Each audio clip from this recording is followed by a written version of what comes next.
তুই পারছিস না কারণ তুই দুর্বল, তুই পারছিস না কারণ তোর মনের জোর নেই, তুই পারছিস না কারণ তুই একটুতেই ভেঙে পড়িস, তোর এই কাজ হবে না কারণ তোর নিজের প্রতি বিশ্বাস নেই, তোর ধারায় সম্ভব না কারণ তোর সাহস নেই, তুই পারিস শুধু ঘুমিয়ে ঘুমিয়ে স্বপ্ন দেখতে, নিজের স্বপ্নটাকে পূরণ করার অকাত তোর নেই। চোখ খুলে দেখ, তোর প্রতিদ্বন্দ্বীরা তোকে পেছনে ফেলে কত দূর এগিয়ে গেছে, তোর এই অলসতাই তোকে শেষ করবে। পারবি না রে কিছু করতে, ঘুমিয়ে থাক আর ঘুম থেকে উঠে দেখবি সবাই সবকিছু পেয়ে গেছে, আর তখন তোর কপালে কিছুই জুটবে না, তোর তো কিছুই যায় আসে না কারণ তুই তো ভাগ্যের দোহাই দিস, বলবি ভাগ্যে ছিল না তাই হয়নি। ওরে ভাগ্য তোকে গালে তুলে খাওয়াবে না, যদি কঠোর পরিশ্রম করতে পারিস তাহলে ভাগ্য এমনিতেই ভালো হয়ে যাবে, আর যদি পরিশ্রম না করতে পারিস তাহলে জীবনে ভাগ্য ভালো হবে না। সবকিছু জেনে বুঝেও বোকা হয়ে থাকিস না, জীবন কিন্তু একটা, যা করার এই সময়ের মধ্যেই করতে হবে।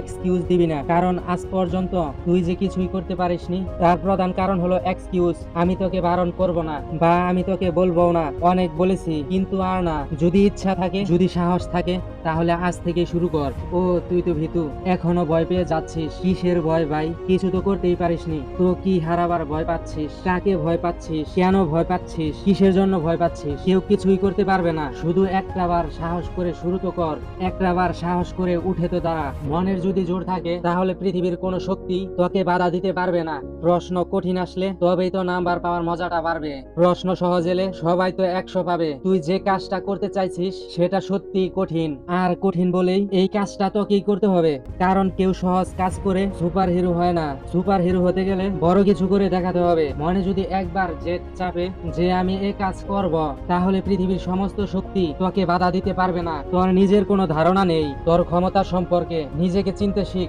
ভালো করে দেখ তোর নিজের মধ্যে একটা সুপার হিরো লুকিয়ে আছে, যে চাইছে সমাজের রুলস ভাঙতে, যে চাইছে রিস্ক নিতে, যে চাইছে বড় কিছু করে দেখাতে, কিন্তু তোর দুর্বলতা তোকে বাধা দিচ্ছে। নিজের মধ্যেকার সুপ্ত শক্তিটাকে চেপে রাখিস না, তাকে বেরিয়ে আসতে দে। সমস্ত বিশ্ব যেন দেখে বিস্মিত হয় যে না, কালকের ফালতু ছেলেটা আজকে ফালতু নয়, সে বড় কিছু করে দেখিয়েছে। নিজের দুর্বলতাকে নিজের শক্তি বানিয়ে নে, যেটা চাইছিস সেটাই পাবি, শুধু পরিশ্রম করে যা। সফল ব্যক্তিরা কোনোদিন এক্সকিউজ দেয় না, তাই বলে যেন গাধার মতো খেটে যাস না, নিজের বুদ্ধিটাকে একটু কাজে লাগাস। পরিশ্রম আর বুদ্ধি যদি একসাথে প্রয়োগ করতে পারিস তাহলে তোর প্রতিদ্বন্দ্বীরা তোকে আর খুঁজেও পাবে না, এতটা এগিয়ে যাবি যে তোর কাছে পৌঁছানোর ক্ষমতা কারোর থাকবে না।